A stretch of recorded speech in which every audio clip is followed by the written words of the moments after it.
used to be from Springfield, but he went uptown. Really? Yeah. Interesting. Hungry Hill? Yes, I'm You're Hungry Hill? absolutely. I'm Irish. 2000. So, anyway, some councils around. Oh, yeah. I get it. So, you can, I was a state rep for 6 years. why don't you introduce yourself and your... Yeah, I don't have my card yet, in case somebody wants a card. I don't know how to spell the name. I'm not an insurance sales, but it's just, I'm sure they get the 2 hours not to use, right? Look at the gold on this. Okay, Yeah, I'll tell Dempsey. Yeah. What do you get these made, Sharon? Anybody else? Where? Yeah, Prison Industries. This is gold, 18 karat gold. This was a big mistake. I never should have bought these guys. Should have bought the zero hours. So, no, Have relax. a seat, have a seat, sure. Okay, have a seat. Have a seat. Relax. So, my name is Michael G. Beliotti, Norfolk County Sheriff. I've been there 15 years, got sworn in 1999. I was a state rep for 6 years, representing Quincy and Randolph. I have Christopher James Bell, who was my first legislative and only aide for 6 years. He worked for me in a lot of outreach programs. He worked for Tim Cahill for 4 years as Government Affairs Director. Somebody recognize his face. He's been back with me running, Government Affairs and some community programs.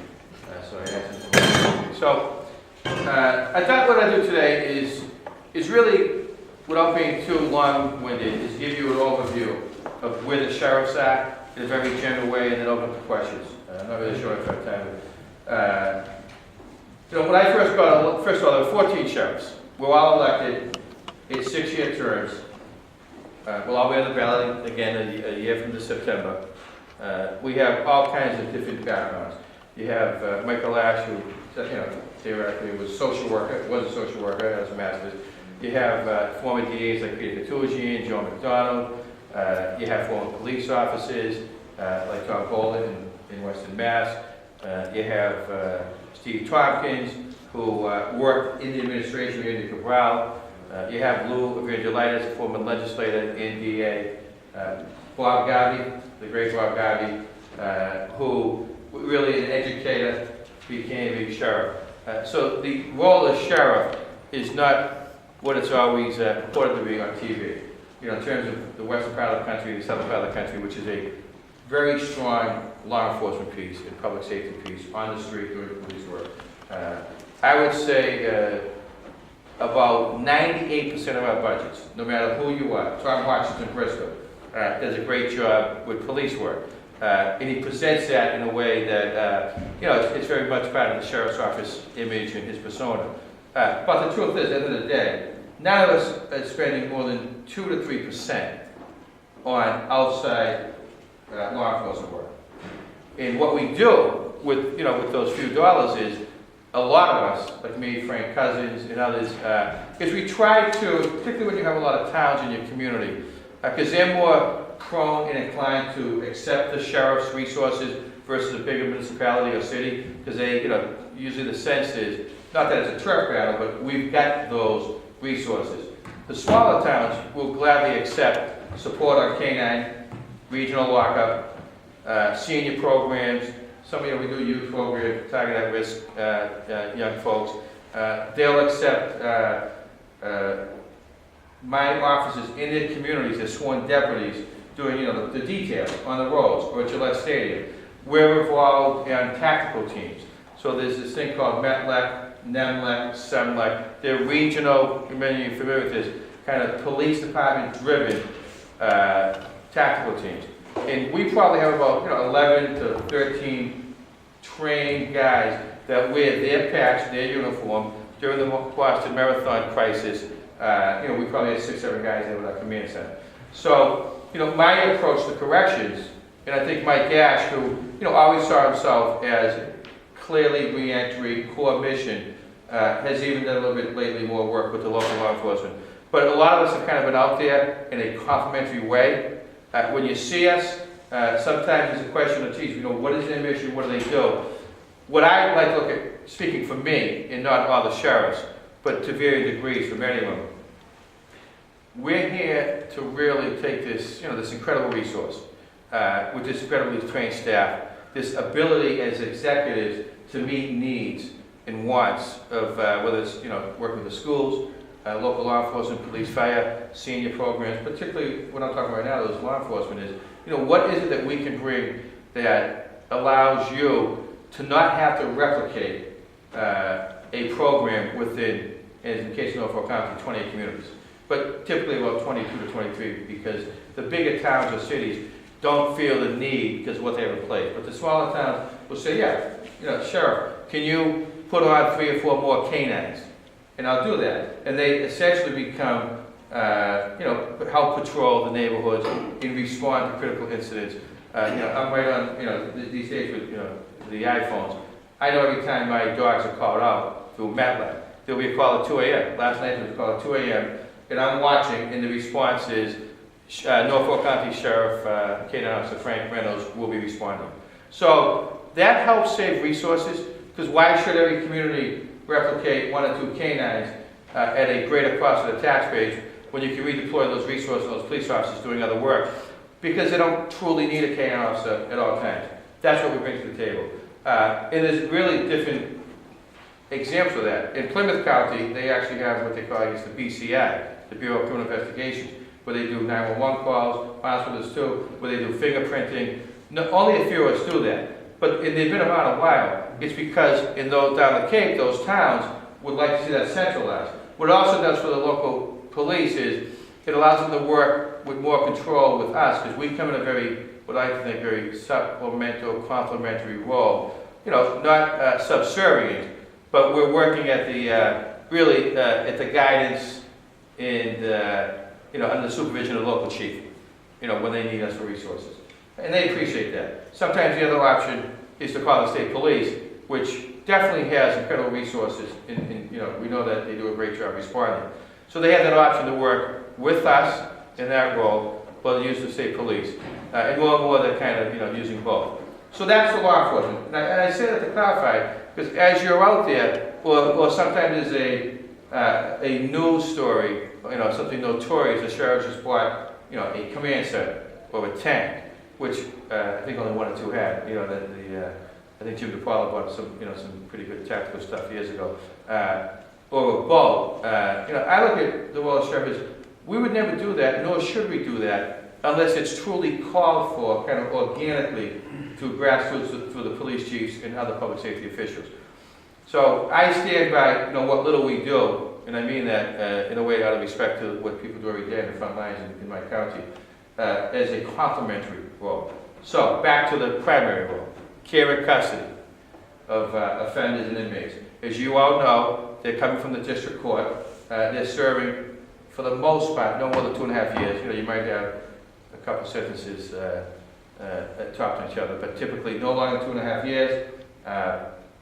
On the average, probably 4 to 7 months, we're getting offenders. And starting in the 60s and 70s, the recognition that you had to bring rehabilitation to correction on the local level. I think prior to that, it was more considered a deterrent, to threaten people with incarceration, and also getting people off the street reduces crime. But over the last 30 or 40 years, there's been this recognition that you have to make an attempt with the offender who's coming with major deficits. So a lot of folks working in silos for the 70s and 80s. A lot of old facilities coming online with new facilities, which brings with that, not just a new infrastructure, but the modern techniques to corrections that work nicely with the new infrastructure. Okay, so a lot of higher standards, best practices, and what we've been trying to do, I think, as sheriffs, in the part of corrections, but as sheriffs, which is the word I know, with all those different backgrounds I talked about, we have a very strong Mass Sheriff Association. We meet every month. We share ideas. We talk about how we can, come together on certain issues. To be honest with you, I think we're about 40% Republicans, 60% Democrats. And that is not really an issue. We really have so many shared important issues that it's truly, the closer you get to a nonpartisan group focusing on issues, of common concern. What I've kind of recognized, and what I've tried to hopefully be a leader in the last 10 years, 12 years, is to find a way to take a public safety entity which 2/3 of our budgets are paid for guys in uniform, and the other third is, administrators, and more importantly, psychologists, teachers, educators, caseworkers, folks doing social programming, is to find a way to not get so wrapped up in the public safety component where you're paying, and expending so much of your resources on just watching the inmate. But how do we get that offender in a setting, after orientation, after challenging them and offering them programs, an ability to kind of, not just earn good time, but to take advantage of what's there. And, I think with the approach is, what we've done is we have looked at community partnerships. My staffing levels at one point were about 382 at the highest. Right now it's about 320, 325. So we've lost about 50 staff members, and a lot of that was middle management. And we're looking at security costs, and how can we better staff on the security level to make sure public safety is the paramount concern. But what we're doing is we're partnering with nonprofits. Okay, so not an epiphany, but we all came to the conclusion at our own time, our own kind of schedule, our time schedule, our chronology of events was like, geez, maybe these people are out here, recovery homes, mental health, health clinics, adult education, housing. They're out there doing a great job, and they're doing it cheaper than government. And they're, let's be honest, a little bit more agile, okay, because their missions change and they have to chase federal and state dollars. And so I've started contracting with them, but also using existing resources in the community to kind of feed offenders in there. So the goal is to really bring, to have great respect for the public safety component, knowing that 2/3 of our budget is going to go to watching inmates, but also knowing that that's a lot of money that is tied up that could be shifted to the other side of the house and also further into the community stakeholders. And I think many of us are evolving in that direction. For example, right now I have, formal, official, and obviously, a lot of informal relationships with Quincy Mental Health, South Shore Mental Health. We've got recovery home beds, probably about, access to 20 or 50 that I paid for, that I went to, like the Gavin House, North Cottage, the Brook House in Boston, and said, geez, I would love to step down inmates into these beds as part of my step-down program, still technically under my jurisdiction, and we'll make sure that we bring that level of security to it, but they're in your house doing your programming. And then when they're done with, my jurisdiction, and and the sentence date comes, what is the likelihood of them staying in your programs, whether it's federal money or their own money, and continuing on that path? And it's been incredibly successful.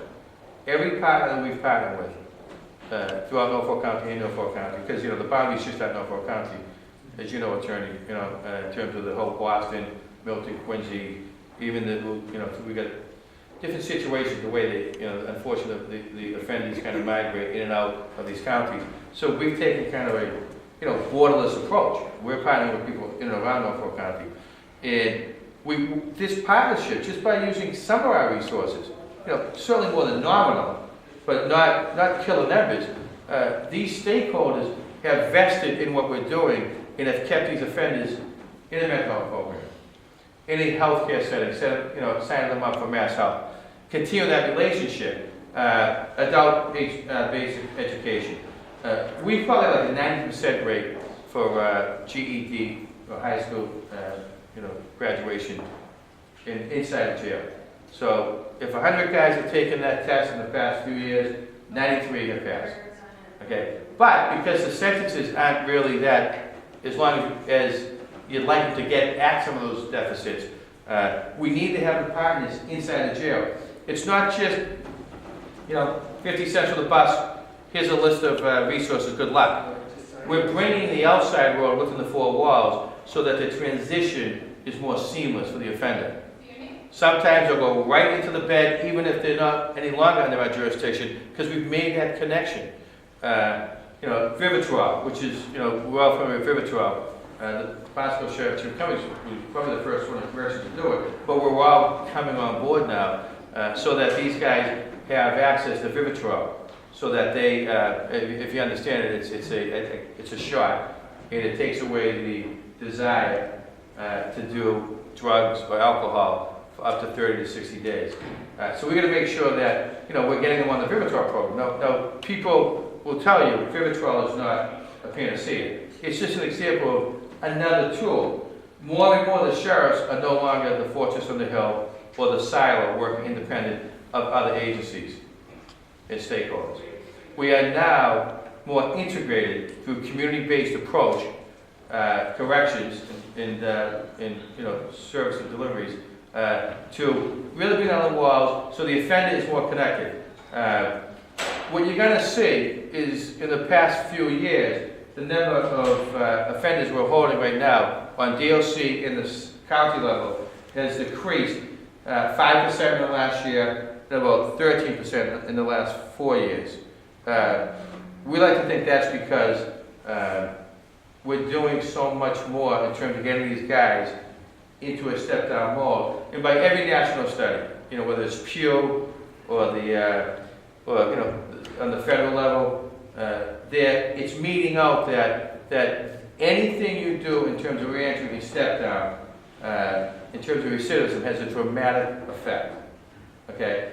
And, you can ask me what are my stats, and I'll just say this, and this will get to my next point, and I'll wrap it up, is I've had Northeast University in my jail for 3 to 4 years doing a 5-year study about our offenders, okay, and recidivism. So the first question then was, what percentage of our offenders are going through a reentry program, whatever that is, and it was about 60-65%. And, that's a function too of the minimum mandatories, and some of the incentives to get them motivated, and even, to be honest with you, for the ability for us to get them into programs, because inmates are locked down a lot of part of the day, and that's the paradigm that we've got to kind of figure a way to shift through, because these programs are really about public safety. It's not just a progressive, liberal kind of knee-jerk response. It's about public safety.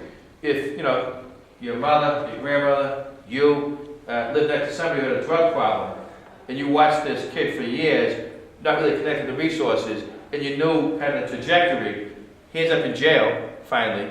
Don't you want to know when he returns back in that house that he's tied to, 3 or 4 different resources? Even, sometimes the police, we bring the more kind of notorious guys down to Quincy Police roll call. He'll say, Mr. Smith is back in the neighborhood at 123 Main Street. We're going to tell you, he's been arrested and been incarcerated 3 or 4 times. We know he's a drug dealer. We want to know what he did in the jail. He did avail himself to some of these programs. Or he didn't, but we want you to know, he's back, and we take a 2-pronged approach. We're here to help, but if you don't play by the rules, these guys now know, if they see you on the street not doing the right thing, you're going to be locked up even quicker. Okay, so, the Quincy Police would truly appreciate that, because sometimes they don't know when these guys come back, even though we send them information. It's just nice to really focus on individual offenders and let them know we're all watching, and that's the goal. So I would just say in closing that we know that the revenues are tight every year, whether it's a strong economy or a bad economy. It's just the money is not really there the way we don't want it, and particularly right now with some of the deficits in transportation and healthcare issues. And corrections are still a pretty, sizable budget, and we have to justify what we do. And also, I guess, analogously, the trial courts are coming up with a lot of specialty courts. I'm actually, Judge Carey just appointed me to the specialty court conference with about 15 other folks from around the state. And, judges in the old days would decide, I'm going to bring a specialty court to Quincy District or Dorchester, whether it's drug court, veterans court now, mental health. There seems to be kind of a more of a growth of those programs or those courts in the last several years. I think it's on us, because it doesn't seem to be any new monies coming down the pipe, to really task us. And as you have nominees in front of you for different positions, particularly judgeships, I think we all got to get by the usual mantra of tough on crime or not tough on crime. It has to be about being smart on crime. It has to be about public safety. So we have to measure what these courts are doing, what the sheriffs are doing, what is VOC. You know, we have to validate and use empirical evidence to defend what we're doing, okay? Because there's gonna be a lot of competition for these dollars now. And judges are gonna have a lot of options, whether it's probation, parole, specialty courts, incarceration, knowing that we step down. So, you know, we probably have about anywhere from 30 to 40% of our offenders or inmates in a lower level of security.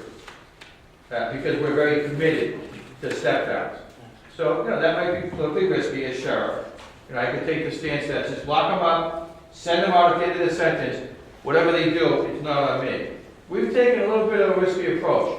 You know, we're gonna put them in the Dental Alternative Center, we might put them on the brace, we might put them in the bed, in recovery over the community, you know, with monitoring. I think the public understands it's cheaper, it's more efficient, it's more effective. And, you know, so that's kind of where we've been heading over the past several years, in my office and in the sheriff's office. That is it. Mr. Sheriff, can I just ask you to touch on the topic? Drugs are such a prevalent thing in our society today, and a lot of them are coming into facilities, and you've been way out and this for years. Just touch on kids down in Quincy Court, he's a heroin addict, he's high, he gets sentenced out to your place. Tell us, when he gets there, what's his first week like? Right. Sometimes you might end up in the medical unit, but not typically. The detox. I mean, they're detoxing our place now. We're not a detox center, but you know that's the reality of the world. And I mean, they've been charged criminally, and they're going to end up in front of a multidisciplinary board within 14 days by statute. So you have the mental health folks here, you have the medical folks, you have the people, the educational folks, vocational, multidisciplinary board that's going to assess their deficits within 14 days. And then we're going to come up with a plan how to best address it. You know, understanding though, that if they don't want to take advantage of it, they don't have to. They're going to find themselves locked in a cell longer with less freedom. Okay? So most of them, predominantly, want to access these programs because they're earning good time and hopefully they want to better themselves. And they want to get to another unit that has more freedom and more programming. And then it gets them further to the step down, our alternative center, and maybe the bracelet into a recovery home. So they're going to get assessed, and then there's going to be a caseworker assigned to them, and they're going to be followed through classification. Classification is now really limits our liability in terms of offenders moving through the system into the community. Still, as part of the sentence. We have a validated classification system which is recognized nationally, like most sheriffs do. And they assess based on past institutional history, their record, and other information. You know, what type of inmate they have, what programs can we offer them, and what is the risk as we move them down. So the public safety piece is still there, the risk, you know. So they're going to be assessed, and they're going to be offered AA. We have a behavioral treatment unit, which is a cognitive behavior treatment unit, which we opened about 2 years ago, which brings AA into substance abuse counseling. But also talks about, cognitive behavior and trying to educate them really what's going on with the brain. I think with addiction, more and more than recognition, and there's been more approach that it's about the brain too. It's just not about guys making bad choices, which we know is part of it, in environment, and every spoke is a wheel. But one of the spokes is, how does the brain work? Once you take your first, hit of heroin or OxyContin, what's happening up there? And cognitive behavior is part of the approach. We have a unit. So if he does the right thing, that young person, he'll go into an orientation unit. If he behaves and wants to sign up for programming, we will give him some AA in there. If he doesn't have a high school degree, we'll immediately put him into the GED program. It may enter into a vocational program. But the goal is for a lot of these guys, if they have that substance issues, to get them into what we call a house 3, it's a cognitive behavior treatment unit. And then they're going to have intense program, very intense program. Then, if they do the right thing and really, play by the rules and take advantage of that programming, they'll end up, hopefully, in what we call a Dedham Alternative Center. It's 1,000 yards away from the main facility. it is a much lower level of security, more programming, community service, if you're working in the community, working even more with the community stakeholders, which is more freedom, but more accountability to the programming. And they're gonna earn their, I think it's 10 days now, it was 7, I think we're up to 10 days, we're on good time now. And then they may end up in a bed that we rent somewhere around, Norfolk County or around Greater Boston area, or a bracelet, and maybe report it to our day reporting center, which is also in collaboration with community correction centers. So that's the step they can take. They may end up accessing Vivitrol in the last 30 days. Now, Sheriff, who pays for the Vivitrol? How does it? Well, I think right now, Department of Health, I think the state administration is offering it to kind of subsidize it. I think the approach the sheriffs are going to take, at least me, is, I'll probably find it somewhere in my budget also. But right now, it's I think it's earmarked with the state. And if we want to, of course, we can go beyond that. Oh, that's great, that's great. Councilor Devane, any questions? Oh, yes. Nice to see you. Good to see you, Counsel. First, I just want to say that on a personal note, I want to thank you for all your public service and for all your family. I have such respect for your family. And I have to say that it was so, tears came to my eyes when I went to the courthouse named after your father, to think that he was alive and well and would be there so often. They name buildings after people after they've died. And my one regret, and for a lot of people in Massachusetts, that he wasn't governor. So Thank you. I just want to say That was a great day, too. It was. That was my regret, too, he wasn't governor. Yeah, right. Well, Thank you. what I'm concerned about is how do the services of the mental health providers, how do they work with you? How much help do you get? We're restricted by moving the inmates. We don't have for a long time, but we have a director of psychology on contract. We have psychologists, and we have caseworkers on contract. We do a lot of stuff on contract because my feeling is they're associated with an outside nonprofit. This is business for them, as these guys do. We sign them for Mass Health, and we do have group counseling. Of course, we have, as I said, the cognitive behavior. We've got the AA. We've got a sex offender program, which is very difficult in a crowded facility. You can't identify them as sex offenders because we don't have a separate unit. We're overcrowded, like most of the jails. So there's a therapeutic kind of way you approach it, so that you can identify, again, the deficits, whether it's mental health issues or healthcare, and then hopefully, there's enough staff there to address it, or at least get them straight with the medication in some type of counseling, so that when they leave the facility, they connect it to a resource.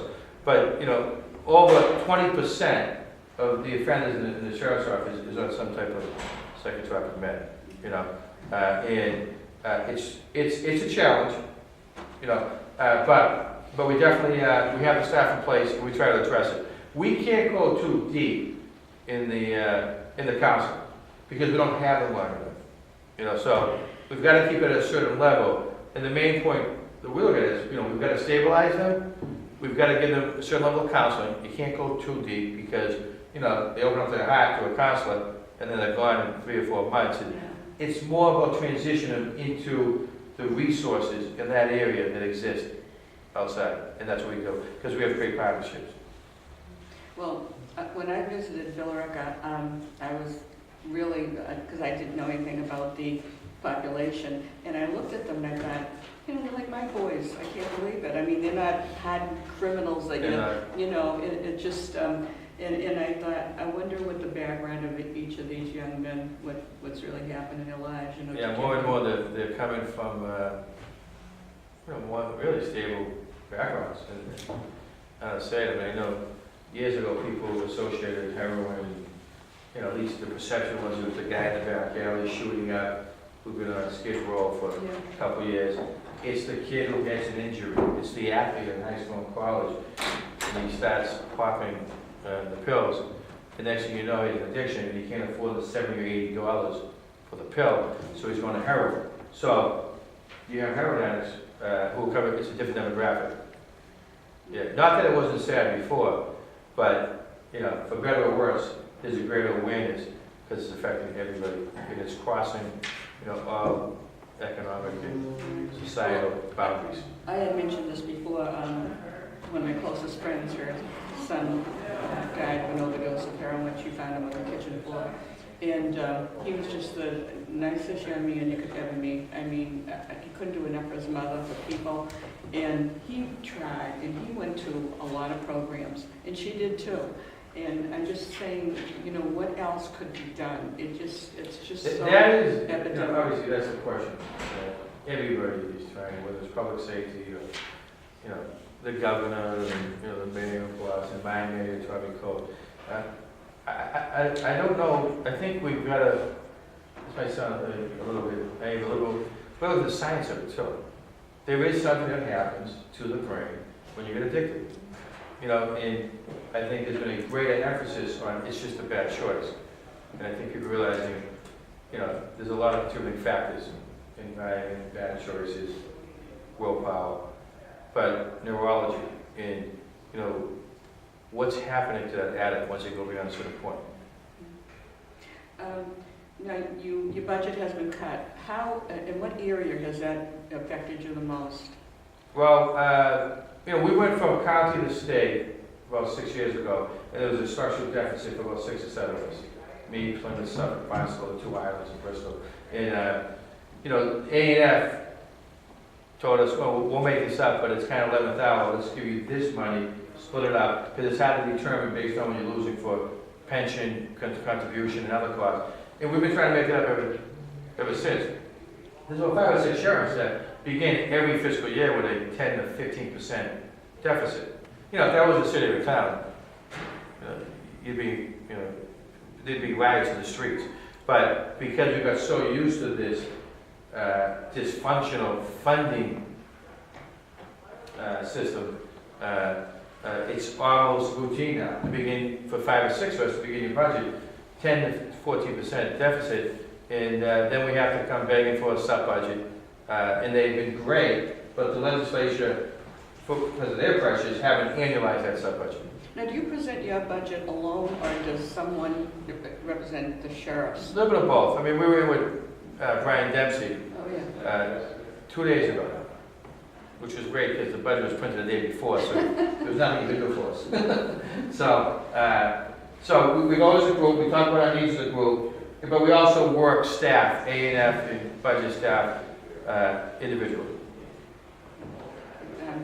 It's not short time, I could ask you a new question. Yeah, I'm gonna have to ask you to, I'll come back to you, but No, the sheriff's no, gonna stop at 1:15, so when I don't want to monopolize it, I'll keep it. No, but thanks, Counsel. Counsel Ferrera. Thank you. Sheriff, I want to thank you, someone who was a police officer for 30 years and a chief for the last 9. I have a different appreciation than some for the sheriff's office. I would work great with Sheriff Tom Hodson in Bristol County. The initiatives you talk about, I'm glad to hear that they're statewide. Such things as, you know, senior citizen triad programs and helping the seniors get through everyday life. To the regional lockups that were just incredible. You know, we pay $60 a night to send a prisoner over to you guys. Safe, too. Reliability, we don't have to feed them, we don't have to get manpower in to watch them, so I love the initiatives. You know, I mean, the information that comes out of a jail is just phenomenal. We saw that in the Hernandez trial, some of the phone calls that were just, you know, damaging and very good for the Commonwealth. So I applaud you for what you do, the initiatives in the community, you know, beside the care and protection of prisoners. And you know, you even talked about the command vehicle. I can't tell you how many times we rolled out the command vehicle so that we had you know, a command center at a scene where a house blew up or where there's a shooting and things like that. Makes a difference, doesn't it? So yeah, absolutely. And again, you know, I happen to be the control chief of Southeast Task Force, where the sheriff was a big part of it, where we had 20 police chiefs. Drugs don't stop at the borders, and the information sharing out of the jails and identifying gang members and things like that was just, you know, incredible. So I think it's great that sheriffs like you are just an integral part of the law enforcement community, and with information sharing, we make the place safer. So Thank you. thank Which, you. you know, in terms of officers, we all have, most of us have folks assigned to the task forces. I have an officer, deputy sheriff assigned to DEA, and one assigned to FBI. So again, more and more the acceptance that corrections in a complimentary way is there to help. Sure, could you just discuss, and you've outlined a little bit of it, discuss a little bit about the different philosophies of the sheriffs, because it seems, one sheriff believes in chain gangs. There's been some discussion about that. And another sheriff is almost immediately as you're sentenced or on day reporting. So I'm wondering about the difference of philosophies, and if you think that's a fair system, or that there should be more of a standardized system. Like the Department of I'm going to say a little bit of both, because on one hand I'll say this, we're all elected individually, like mayors and county councils and reps. So a mayor from one community compared to another might have a little different approach. But what you're saying is a fair question. Even though we're elected individually, we're part of this big, entity called Public Safety in Massachusetts. Us, parole, probation. We can't just act as if we're solely independent. So I think it's on us to, keep our identities, understand that we're voting independently.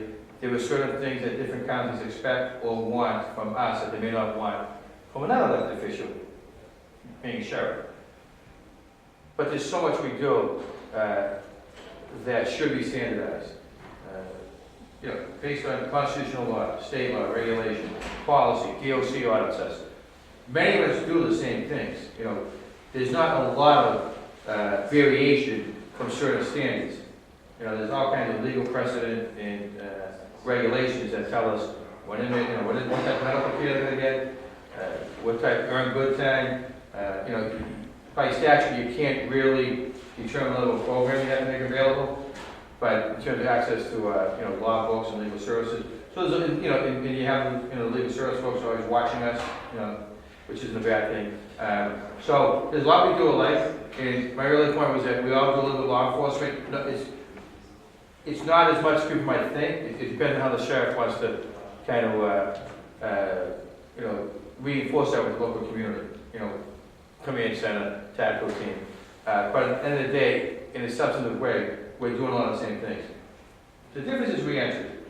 I really believe that for sheriffs to be relevant and to instill confidence in the average taxpayer that we're not just necessary, but we're important, it's through re-entry. We get elected. We're community-based. Theoretically, we have all those relationships with the local junior colleges, the recovery homes, and all those other folks I talked about. So, if we're not doing re-entry in a meaningful way, then what's the rationale to have a sheriff? That's my opinion. And anybody who, I think all the sheriffs are getting that now, to varying degrees. And, the public safety piece is important. But, if you're not going to do re-entry and understand these guys are coming back to our communities and how important it is based on, studies regarding citizens, that you have to connect them to those resources, then, why not have DOC do it? We have to make the case, and I think we have over the past several years, is we can do it because of the economy of scales, because of our relationships, because sometimes being elected is a good thing in a job that looks like, you should just have this guy with a corrections background. And the reason why I highlight all those different backgrounds is because, Chief, as you know, it's nice to have different perspectives, especially for sharing ideas. And you don't have to necessarily be a police officer or a former DA or a former state rep. But, they all bring something. But the main focus is, how do I make this a integral agency or entity relative to re-entry? So I think more and more folks are getting that. There's federal money out there if you want to pursue it. There's all kinds of incentives. I think if there's one sheriff or two sheriffs out there that maybe not have that focus, that might just be budgeting at this point too. You look at some of the budgets, full disclosure guy, Bristol, Worcester, they are woefully underfunded because of whatever happened traditionally over the years. And I know I've spoken to all those sheriffs and they would love to increase the funding to do more programming on the programming side. Not to say that they don't, I think, but these are some of the realities we're dealing with is, the traditional mission of the sheriff's office. I think we're getting there. Okay, then two quick points. You believe in compassionate release? Would you support legislation? Yes. Yeah. And how would you see that working? Would that be the sheriff that would make a decision relative to compassionate release? I mean, terminally ill? Or... I wouldn't mind, if you're asking for a judge, you know, I mean, I know, you know, technically we have that resource, but to give the judge more tools. You know, I believe that when you leave a courtroom, you know, the victim should kind of know what, because they sometimes negotiate that sentence, regardless of what may happen in the future with that offender. And there should be a little bit of integrity to that process, so at least, you know, yeah, would I love to have an ability to step down completely, but I don't want to do it the law, you know, I don't know if I push for a law change without keeping a judge in the loop on that. Okay. And what is the relationship with the parole board at this point? Excellent, it really is. I mean, you know, we have a couple of parole officers assigned full-time in our programs area. They help with classification, they help with, you know, and then we have, you know, the parole officer that is Counsel. Oh, yes, sir. Good to see My you. counselor. My favorite shirt. Come on, Tom was there. So, it's been good. They work well, you know. You know, they make their own decisions. We don't have a lot of influence with them, but we prepare the, you know, the files with them, and we make a pitch about what we think this offender has done right or wrong. You know, it's just the facts, ma'am, and they work well with us. Very good, thank you very much. Thank you, Christopher Ryanella here, the Dean of the Governor's Council. Morning, constituent business, that's why I was late. Good to see you. Do you have anything for the sheriff? I don't, I just do want to say he's been the sheriff for a good number of years. He does an outstanding job. People I talk to, Thank you, and I appreciate your support. He's my guidance counselor, he's always there with me. good to see you. Yeah, we Well, have a lot of Italians in Quincy, you know that, right? I'm very cautious when I drive through. More Irish. We have enough Italian. Yeah. You like my kids? Oh, yeah. I want to, I did hear also that you're the only sheriff in the Commonwealth who ever had a breakout. We've had a few break-ins, breakouts. I don't know about that, we haven't had a breakout, you know, out of our main facility, you know. Some people might call it, No, nobody wants to leave. yeah, nobody wants to leave. Well, Don't say that. You know, I want to thank you, Sheriff, for taking the time to get schedule to come here and share with us the important role you do with other sheriffs throughout the Commonwealth. And you know, these forums we do, it's not about what branch of government you're in or what you do in those branches, but it's a way for all of us elected officials and appointed officials to come and share with us what's going on in different departments so we can make better decisions on candidates that come before us. So I really, from the bottom of my heart, thank you so much for coming. I Thank you. appreciate it. And I just want to commend all of you, and, you know, thanks for taking the time on letting me come here today, and really represent the sheriff. And I follow very closely what you folks do, and I have nothing but the greatest and utmost respect for the work that you do every day. Thank you. One quick I think my father actually served on the state rep. He was He did. He was lieutenant governor in There's 1962. pictures And downstairs. then he ran against his own governor. I know what happened. I can be funny, I can't see from here. Those cannolis that he brought, what is Yeah, that? that's lieutenant governor. Nice. Yeah, Sheriff doesn't get yeah. Sheriff's Day cookies. All right. Okay. You know, Clemenzo would have been very